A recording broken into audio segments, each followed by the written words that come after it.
In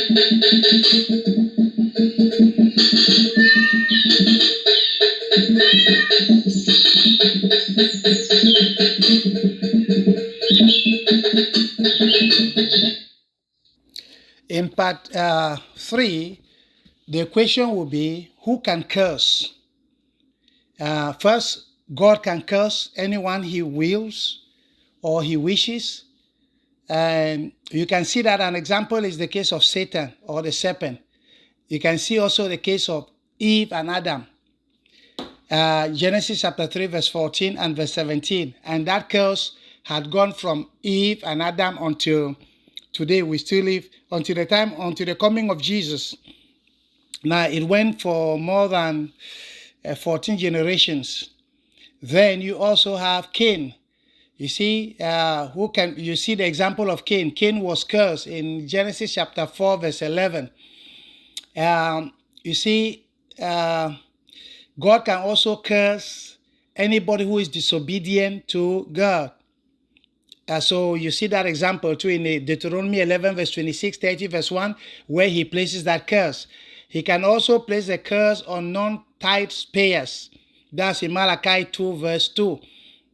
Now, another person who can curse are other people on you. Other human beings can curse you, and they can curse other people. We can see the example is the case of Balak, who hires Balaam to curse Israel.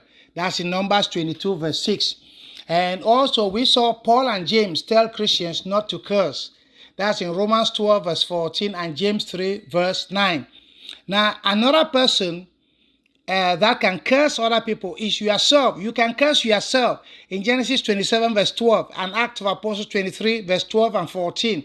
You may want to ask me, how is that? Well, when you keep repeating evil things to yourself, you keep giving yourself bad vibes and all the rest, it comes to pass. Now, who can be cursed? The people who can be cursed are people who are disobedient to the law of God. We see that in Deuteronomy 11, verse 26 and verse 28. We see that in Proverbs chapter 3, verse 33. We see that in Malachi 2, verse 2. And we see that in Malachi 3, verse 9. Now, how does that happen? Or why is that going to happen? How is that going to happen? It can happen if you get yourself involved into ancestral occult. You involve yourself in an ancestral occult. You involve yourself in personal occult. It can also occur through transfer affliction, which I will explain if I have time. But you can ask the questions and I will explain to you this in details. Occult, or when you involve yourself in occult or demonic practices, you can easily be cursed.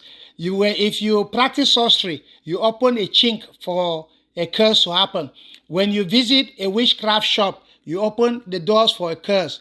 Allowing somebody to display their occult powers in your presence can cause a curse. Practicing all sorts of witchcraft things like Ouija, automatic writing, visiting fortune tellers, libation and oblation, levitation, horoscope reading, tarot readers, chiromancies, spiromancies, cartomancies, machosis, sexual exploitation of men and women, pornographic industry, all of these things bring curses. Engagements into false religions, storing things that have been dedicated to other gods, like amulets, charms, and fetishes. Now, we'll go to the next one, which is who cannot be cursed.